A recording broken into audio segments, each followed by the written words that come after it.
Kongsi Facai. Kongsi. Happy Lunar New Year ya. Ini Lunar New Year kan ya? Lunar New Year.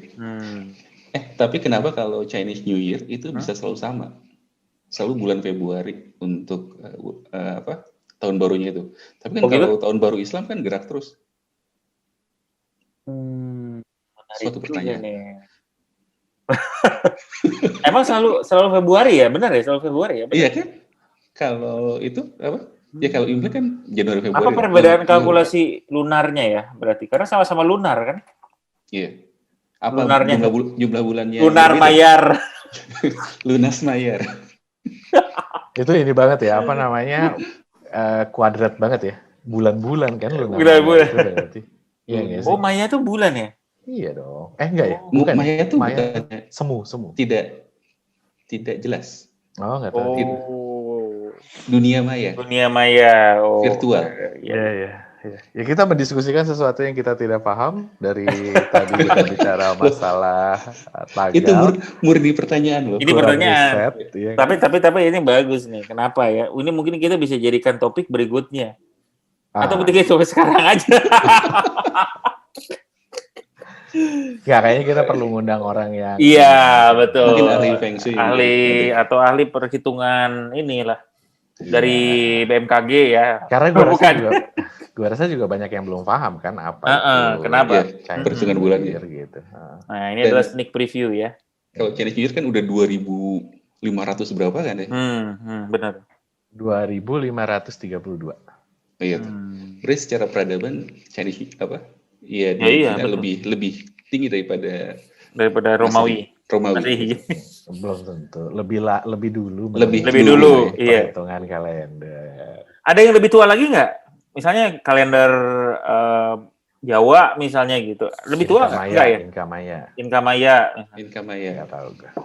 Semuanya mempergunakan sistem kalender ya.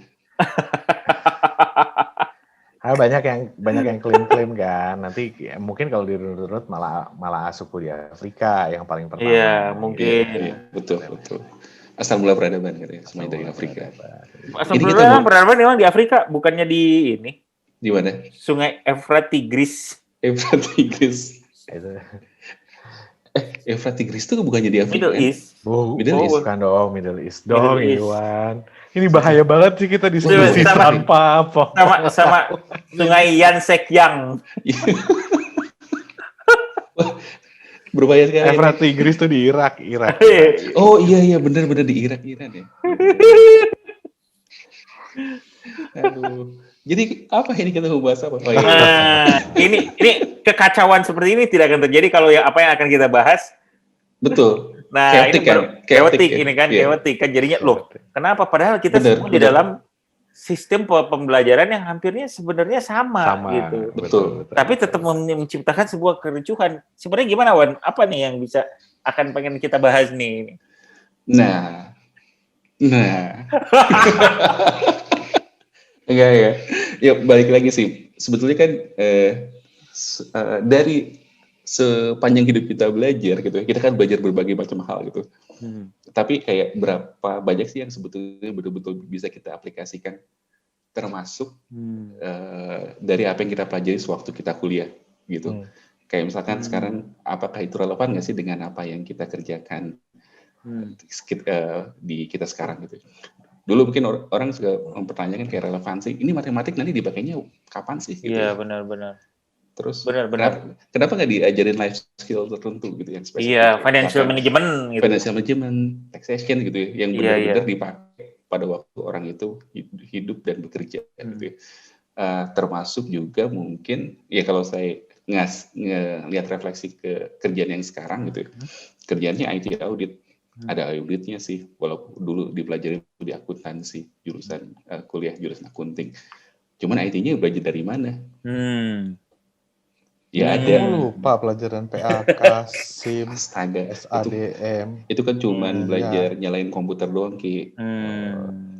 Nah, iya menarik juga nih kalau misalnya Iwan bilang bahwa oke, kita juga apa yang kita pelajari nggak terlalu banyak yang dipakai akhirnya ya, misalnya. Betul. Padahal, Karena kompleksitas di pekerjaan itu betul-betul jauh dengan apa yang kita pelajari waktu dulu kan. Apalagi sekarang yang boleh dibilang dengan perkembangan ilmu yang semakin cepat dan perkembangan teknologi, industri segala macam, bisa jadi apa yang kita pelajarin 4 tahun yang lalu itu udah obsolete gitu. Iya, benar-benar. Makanya yang paling penting adalah cara belajar ya, sebenarnya belajar itu. Learning itu adalah bagaimana kita tuh cara berpikir daripada mengetahui metodologi atau apa. Iya, betul. Kalau menurut gue sih ya, ya makanya itu juga selalu jadi dilema ya. Maksudnya kan kalau kita ngajar, kayak gue, misalkan gue diminta ngajar gitu. Nah itu kan pasti juga dilematis. Apa sih yang mau lo ajarin?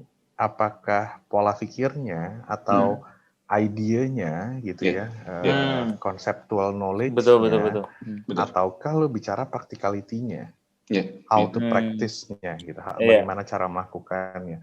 Nah ini tuh selalu jadi, menurut gue ya, itu selalu jadi problem. Jadi kalau lo too practical, maka ilmu bisa obsolete karena cara melakukan pasti dari masa ke masa berubah. Kalau lo tuh fundamental, terlalu teori yang lo bicarakan, maka sebenarnya itu malah lebih berat kan. Lo nggak lo harus sangat inspiring dalam membawakan ilmu tersebut gitu. Sehingga orang bisa terinspirasi dan melakukan eksplorasi lagi gitu. Dan balancing itu jadi penting. Maksudnya kayak lo belajar satu sistem, let's say lo belajar satu sistematika ya, lo belajar satu practice gitu. Misalkan bagaimana cara merekrut karyawan gitu. Kan gitu ya. Misalkan belajar merekrut karyawan itu harus melihat begini. Caranya adalah mengumpulkan CV, membuka iklan lowongan di koran gitu kan. Terus setelah CV Anda dapat, maka Anda sortir dengan cara ini, terus melakukan ujian ini, ujian itu, baru nanti interview, baru nanti diterima. Praktisnya mungkin sekarang udah nggak relevan lagi gitu yang dengan cara seperti itu. Nah, cuman idenya menurut gue sih adalah memberikan bukan inspirasi ya, memberikan why perusahaan merekrut karyawan dengan cukup clear. Mengajar praktis apa sih yang dilakukan sekarang dan mungkin apa sih yang dilakukan zaman dulu, dengan tanpa menutup kemungkinan bahwa mungkin di depan akan berubah gitu. Tapi idenya kira-kira seperti ini gitu. Ini yang kita tahu sekarang gitu. Nah, tetap dengan membuka bahwa ilmu lo nggak cukup sampai sini gitu.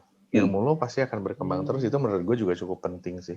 Betul. Jadi orang juga terdorong untuk berpikir bahkan ya mungkin men-challenge praktik yang sekarang gitu. Apa yang menurut lo bisa diperbaiki dari praktik yang zaman sekarang ini gitu. Oke. Nah, kan itu menurut gue itu mungkin yang ininya kayak begitu ya gitu. Yang jadi, ideal menurut gue mungkin. Benar juga Ki, gue lagi mikir juga nanti kalau misalnya dilakukan seperti itu ya. Cara mengaksesnya juga beda ya dong ya. Jadi kan biasanya kan lu ujian. Exactly. Ya enggak? Kan ujian kan lu belajarin sesuatu, ya udah lu belajar sesuai, ya udahlah ada some theory atau apa. Kalau cara berpikir mungkin asesmennya berbeda ya. Mungkin bisa juga dia pokoknya mikir gitu intinya kan. Karena kan outputnya mungkin berbeda dan mungkin dia juga nggak bisa. Kalau lu bilang 4 tahun itu udah obsolete, gue mulai kuliah begitu lulus sudah obsolete ilmu gue yang dipelajari di semester 1, right? Iya, makanya jadi nggak usah ada ujian, bagus juga nih. Gue juga mempertanyakan sebenarnya, maksud gue gini, lo harus menguasai suatu misalkan ya, cara perhitungan yang cukup kompleks di financial management gitu. Ya gue karena mantan mengulang financial management berkali-kali. Oke. Financial. Ada sesi curhat ya. Manfin atau Manfinland? Manfin dan Manfinland dua-dua. Manfinland.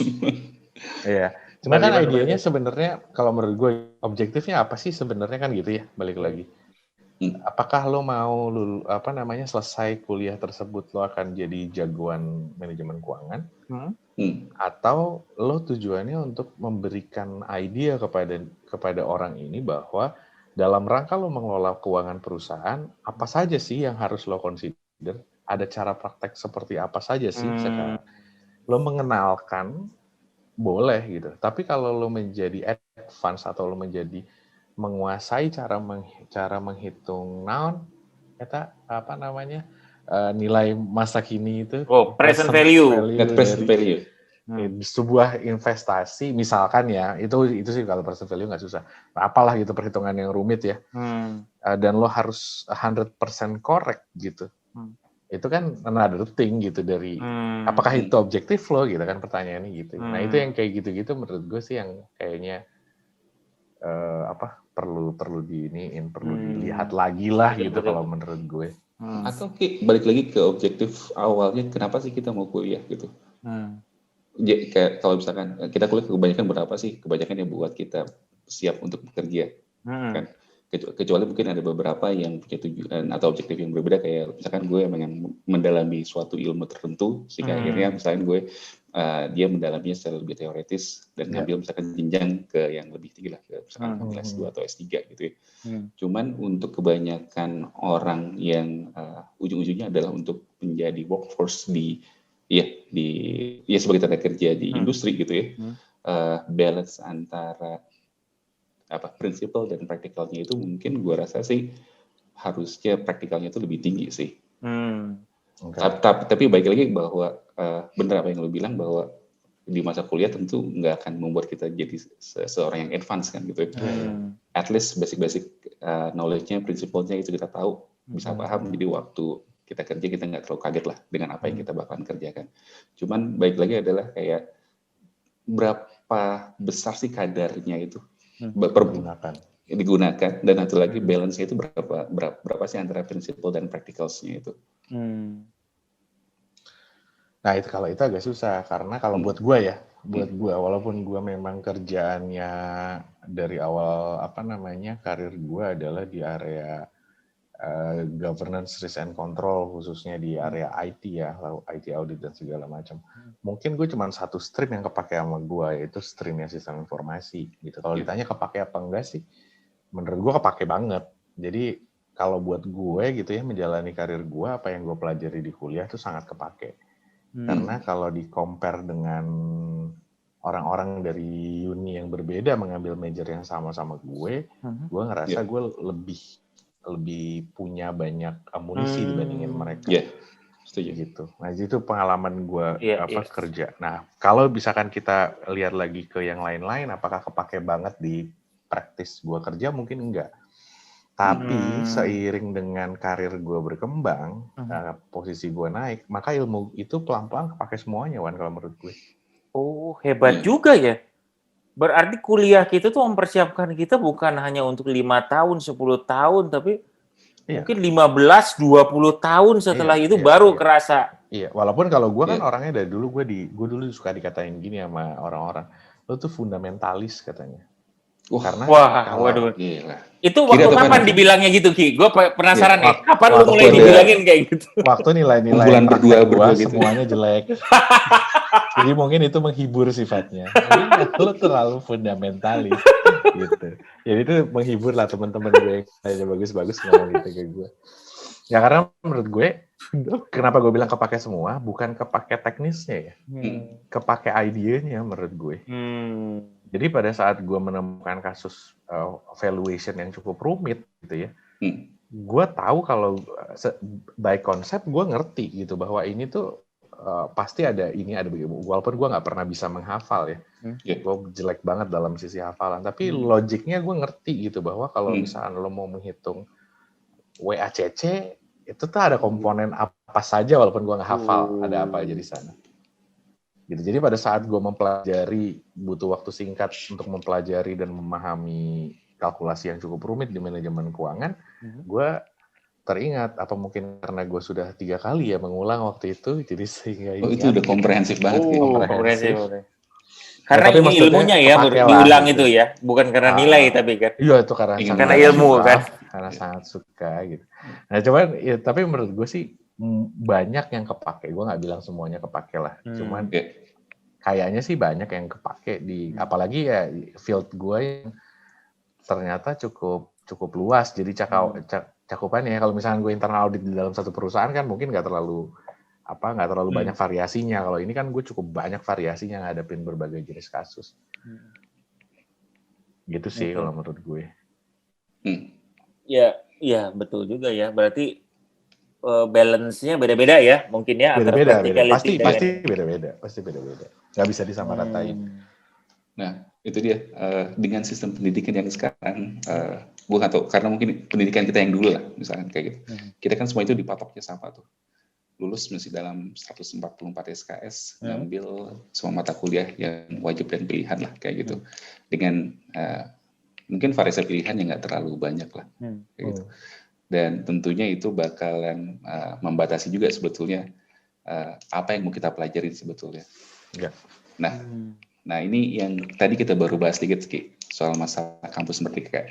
Kan lu sebagai dosen nih, yang gue dengar adalah bahwa sekarang tuh mahasiswa sekarang diberikan kebebasan dan fleksibilitas untuk mengambil mata pelajaran yang dia mungkin sukai atau dia minati lah, kayak gitu. Cuman secara konsepnya bakal seperti apa sih sebenarnya? Oke. Gue klarifikasi ya, gue bukan dosen, tapi gue diminta mengajar. Mengajar ya? Bukan, kalau di luar kita namanya adjunct profesor ya? Adjunct profesor ya? I don't know lah apa. Adjunct komisaris. Adjunct. Apapun istilahnya, tapi gue dimintain tolong lah untuk membantu ngajar gitu di kampus. Nah kalau ini menarik sih ya, kampus Merdeka Belajar, kampus Merdeka ini kan cukup bikin rame nih. Gue kebetulan di asosiasi di ISAKA juga sempat ada undangan dari beberapa university mau minta pandangan kita soal kampus Merdeka dan pemenuhan kurikulum dalam rangka memenuhi permintaannya kampus Merdeka ini gitu. Nah, jadi ini kasus yang cukup hangat di dunia akademik kira-kira 1 tahunan kemarin lah gitu. During pandemi ini gitu khususnya. Nah ini menurut gue sih idenya brilian ya. Nah di zaman sekarang kan ya kalau kita lihat-lihat sebenarnya kita sepertinya masuk ke era di mana membutuhkan workforce yang butuh multiple skills, nggak cuma bisa satu bidang gitu, tapi dia punya pemahaman yang cukup betul. Gitu. Kalau nggak salah Ebin yang lebih pemerhati HR gitu. Nah karena butuh multiple skills inilah kayaknya menyebabkan, which is agak susah ya, maksud gua kita kan dari dulu selalu dikotakkan ya, lo dikotakkan per fakultas, lo dikotakkan lagi per jurusan gitu. Jadi kesan ilmu itu kotak-kotak gitu. Nah sekarang itu sebenarnya cukup istilahnya sih radical change. Perubahan yang cukup radikal adalah si kotak-kotak ini sekat-sekatnya mau dibuka semua.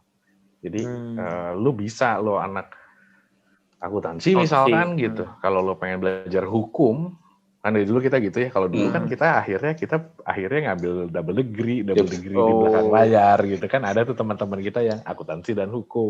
Karena gedungnya sebelahan. Tinggal lari. Ada yang lulus juga loh. Iya. Double degree itu. Teknik yang mau naik teknik kuliah di ITB juga banyak kan. Betul. Angkatan kita nggak ada tapi ya. Angkatan kita nggak ada. Siapa tapi ditinggalkan. Lulus nggak maksudnya? Ahmad Dedi lulus teknik. Oke. Di angkatan beberapa tuh ada loh 2000 ada 2000 ya, ada IF sama akuntansi. Banyak tuh. Banyak. Akuntansi sama informatika. Tahu gue siapa. Ya, terus udah gitu. 2000 ya. Iya. Terus ini sekat-sekatnya dibuka. Nah, makanya problem yang zaman dulu kita terjadi di zaman kita kuliah dulu itu mungkin bisa solve juga dengan kondisi ini kan. Orang bisa. Ya kalau lo pengen spesialis di satu bidang gitu ya, lo pengen menjadi spesialis, ya lo bisa gitu. Tapi lo juga punya kesempatan untuk lo ya makanya namanya merdeka ya kayaknya, karena lo punya kebebasan untuk belajar ilmu yang lain gitu. Which is positif banget sih menurut gue. Gitu. Iya betul juga ya. Karena seru. Sebenarnya dari zaman dulu kan gue tadi juga sempat share udah ada kali ya di bibit-bibitnya lah ya, atau misalnya sebuah inisiatif untuk melakukan itu. Kayak pilihan mata kuliah pilihan kan sebenarnya itu adalah salah satu embrio yang sekarang yang bisa mungkin jadi lebih gede lagi. Malah ini di beberapa university memang ada yang double degree, Bin. Oh iya. Iya kan di beberapa programnya memang dibikin double degree ya. Zaman dulu kita itu gitu sampai sekarang masih ada itu. Oh ada ya, kita double degree apa ya? Apa yang pernah di mana, kampus mana ya ada? Yang gue tahu itu zaman kita kuliah sekian waktu yang lalu itu adalah di BINUS. Oh iya benar. Komputer akuntansi ya. Itu sebenarnya bukan double degree kalau akuntansi itu penggabungan ilmu kan, ilmu komputer sama akuntansi. Tapi ada yang lu bener-bener dari awal lu masuk memang udah sistem informasi dan akuntansi gitu. Jadi SE Eskom ya lulusnya itu. Iya, SE Eskom. Gitu. Ada memang asik juga ya. Asik, tapi SKS dia tentu lebih banyak ya. Gue lupa 196. 144 kali 2 gitu. 288 enggak. PPKN 2 kali. Oh iya, yang enggak perlu diulang-ulang itu. Ilmu budaya dasar itu. IBD sama IAD. Iya, ada beberapa yang bisa double degree lah waktu zaman itu ya. Gue nggak ngikutin sampai sekarang tuh berkembang lagi atau enggak. Tapi cikal bakalnya mungkin itu ya, bahwa orang tuh ternyata mungkin butuh multiple skill, multiple knowledge atau wawasan yang lebih luas gitu daripada spesialisasi gitu. Iya. Mungkin idenya begitu. Menarik juga ya. Iya. Karena kuliah lagi ya. Yes, betul. Enggak, karena gue lihat ya makin kesini Raki kan tadi bilang ya mengenai perlunya multiple disiplin di dalam tempat kerja ya. Memang makin banyak lah gitu. Contohnya aja ya, kalau misalnya dari sudut pandang HR, apapun yang namanya bisnis partnernya, IT business partner, finance business partner, HR business partner tuh harus ngerti bisnisnya kan. Jadi nggak bisa nih orang HR cuma ngerti aja juga mengenai bagaimana merekrut, terus udah gitu bagaimana performance management, nggak bisa. Lu harus ngerti bisnisnya apa sih company-nya itu gitu.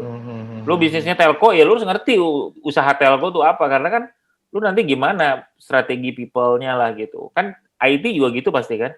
Gimana nanti IT infrastructure-nya gitu. Finance juga pasti gitu kan. Gimana pricing, kenapa kayak gini nih ininya gitu. Jadi nggak bisa lagi hanya udah kayaknya sih di depan udah hampir pasti ini bisa jadi sebuah basic needs dari talent gitu kalau misalnya mau kerja gitu.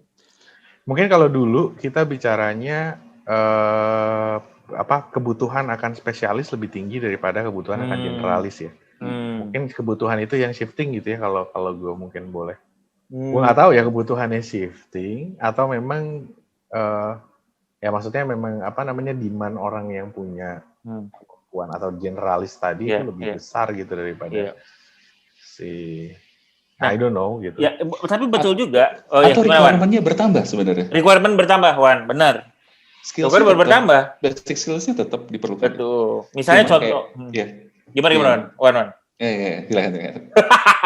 Enggak, contoh bahasa Inggris, contoh aja ini, Wan. Iya. Dulu kan mungkin ada orang yang bahasa Inggris aja. Sekarang kan lu siapapun lu harus bisa bahasa Inggris itu. Jadi nggak ada lagi gini terus dikasih ke seorang yang misalnya mentranslate gitu kan udah nggak ada lagi gitu. Lu harus bisa aja gitu. Sekarang misalnya dulu ada let's say misalnya contoh ya scheduling lah gitu ya. Scheduling kan dulu misalnya dibantu sekretaris banyak ya. Mungkin sekarang juga masih ada. Cuman sekarang kan lu harus itu mah udah nggak usah ditanyain lagi, lu harus bisa bikin misalnya dengan Google Calendar atau Outlook. Kalender itu tuh udah ya lu harus udah otomatis gitu. PowerPoint, Excel, Word lu juga udah nggak ada lagi yang bantuin. Lu mah harus bisa gitu. Dulu Office tuh dimasukkan sebagai salah satu skills ya. Skills betul. Sekarang mah udah enggak kan? Sekarang nggak ada gitu. Itu udah jadi bawaan lu udah jauh, bisa. Benar. Internet skill kan nggak ada lagi sekarang. Saya mampu browsing 18 jam sehari gitu, nggak ada. Gitu. Itu apa namanya? Ya itulah. Mungkin benar Wan, itu menarik juga ya. Jadinya nambah bukannya apa namanya? bukan ini ya, kemampuan untuk HR-nya memang perlu, tapi ini juga benar juga. Ngomong soal itu, HR business partner, gue saat ini lagi aktif merekrut loh ya, dan sangat terbantu pada saat si HR itu mengerti betul-betul kebutuhan kita itu seperti apa. Benar bahwa si HR itu memang harus ngerti bisnisnya itu seperti apa, requirement orangnya seperti bagaimana, dan kira-kira skills-nya kira-kira yang pas untuk mensupport si bisnisnya tersebut kan, kayak gitu. Betul. Nah kalau misalkan si HR-nya nggak ngerti, itu jadi repot buat si usernya sih. Betul. Ya. Betul. Dan memang kalau misalkan balik lagi, walaupun udah ada tools yang ngebantu proses rekrutmennya itu sendiri, tapi balik lagi adalah orang yang menentukan parameter dan bisa men-sortingnya itu tetap ada orang di baliknya itu kan.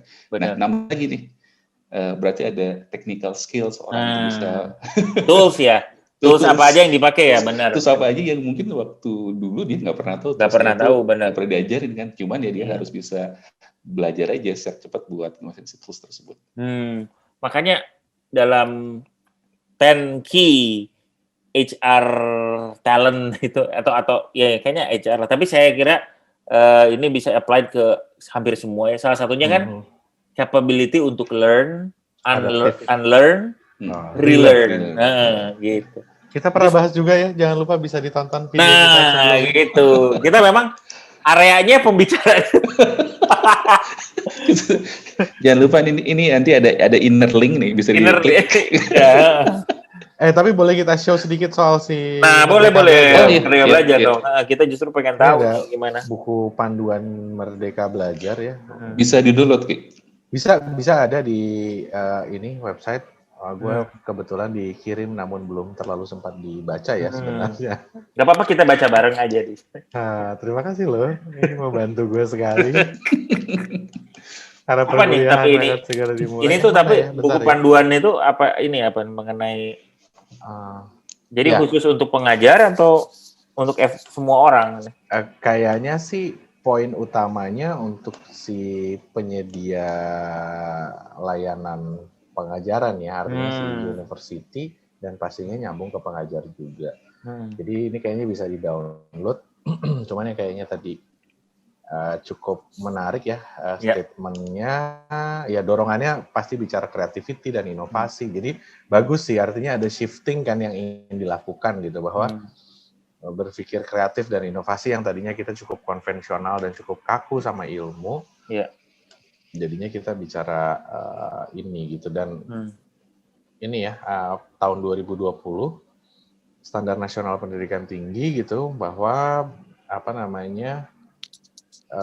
program sarjana atau sarjana dilaksanakan dengan mengikuti seluruh proses pembelajaran dalam program studi pada perguruan tinggi sesuai masa dan beban belajar, mengikuti proses pembelajaran di dalam program studi untuk memenuhi sebagian masa dan beban belajar, yang sisanya mengikuti proses pembelajaran di luar program studi.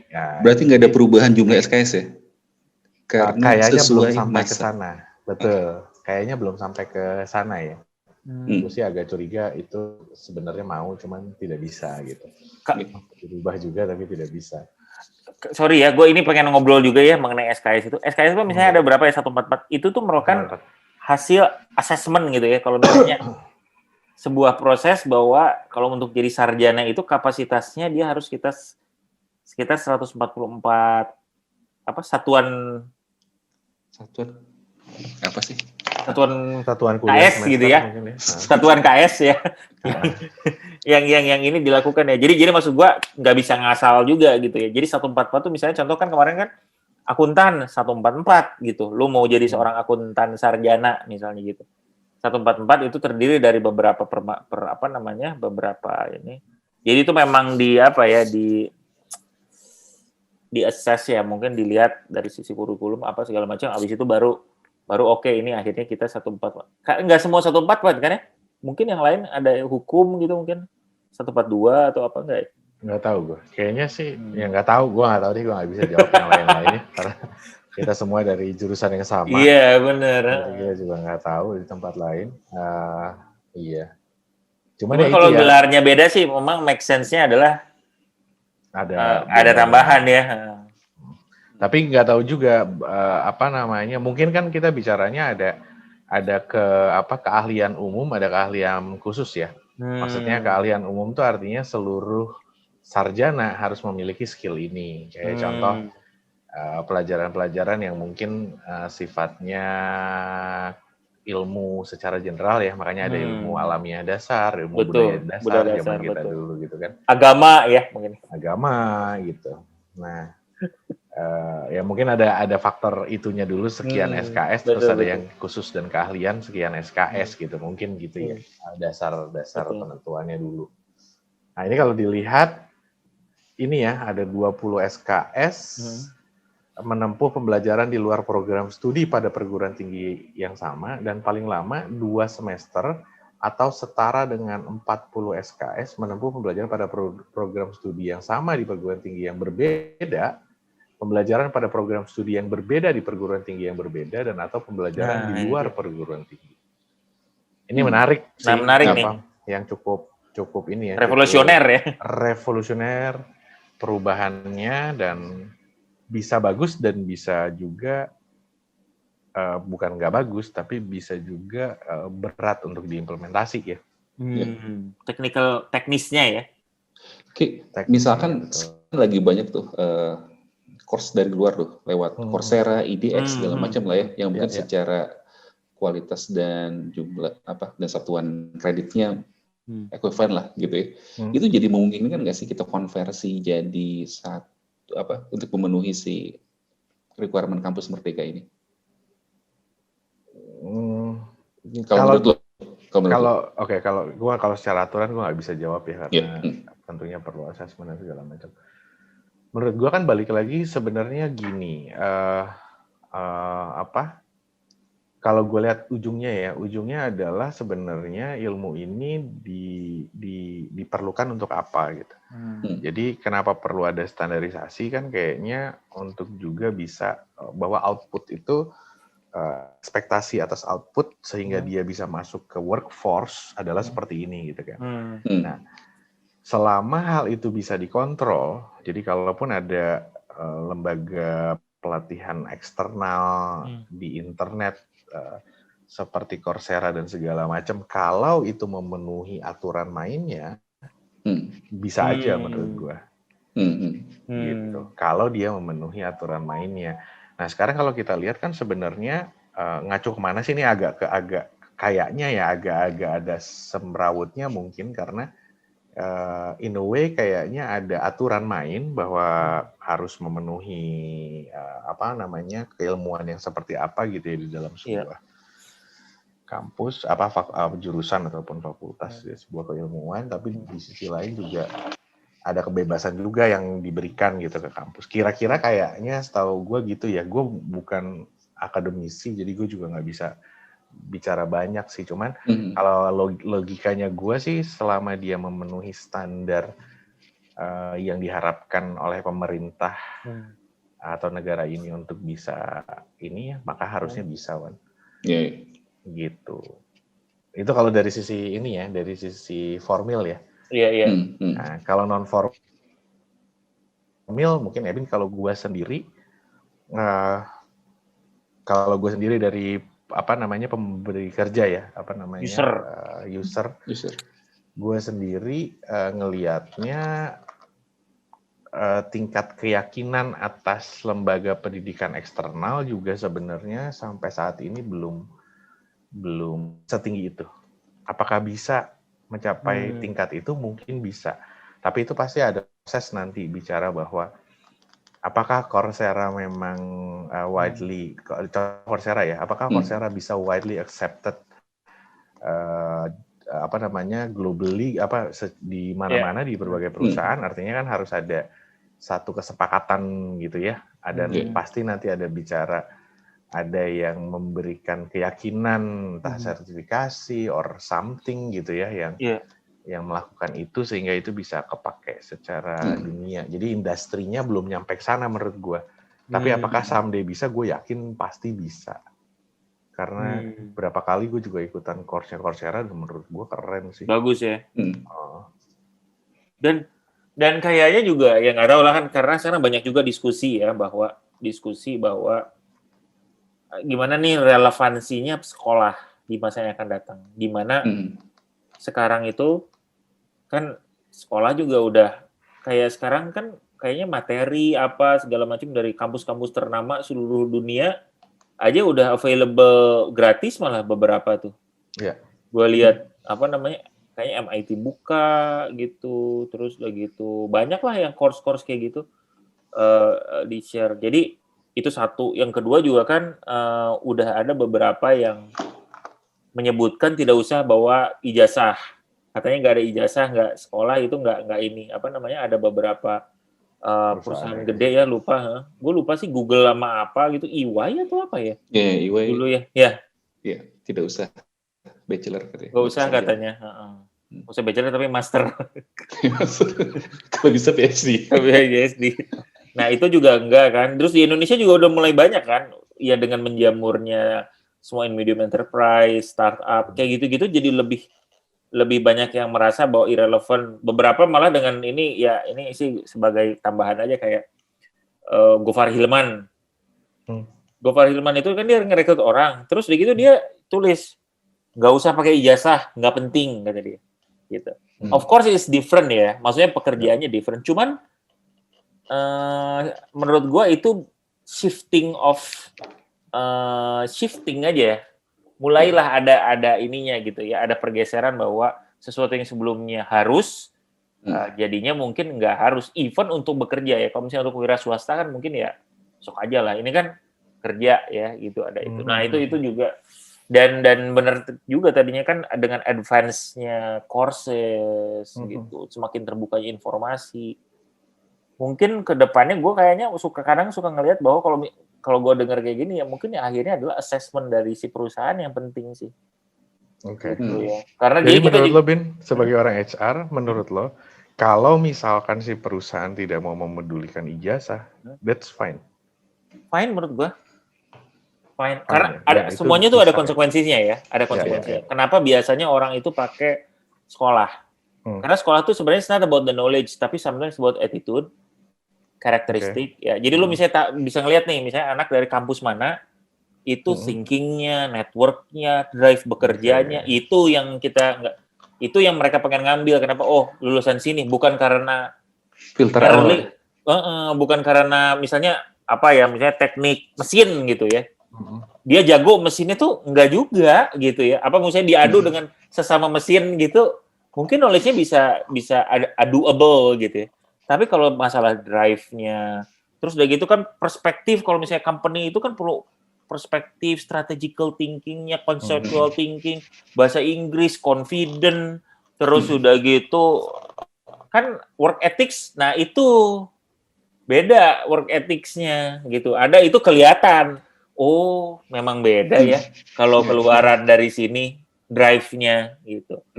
Ya, oh kalau kelulusan luar negeri itu sense of responsibility-nya memang beda ya gitu. Dikasih ini sedikit udah langsung bisa terat semua. Dan itu kan bukan dari bukan dari skill bahwa dia itu ngerti akuntansi kalau misalnya akuntan atau enggak. Nah, itu yang jadi kritikal gitu. Nah, jadi makanya kadang orang tuh suka ini certain top university karena apa? Karena menurut gue lebih karena itu daripada karena apakah si ilmunya ada atau enggak gitu kan. Zaman sekarang apalagi kayak trainee manajemen trainee gitu kan multi entry. Ya. Dan benar knowledge ada di mana aja sekarang.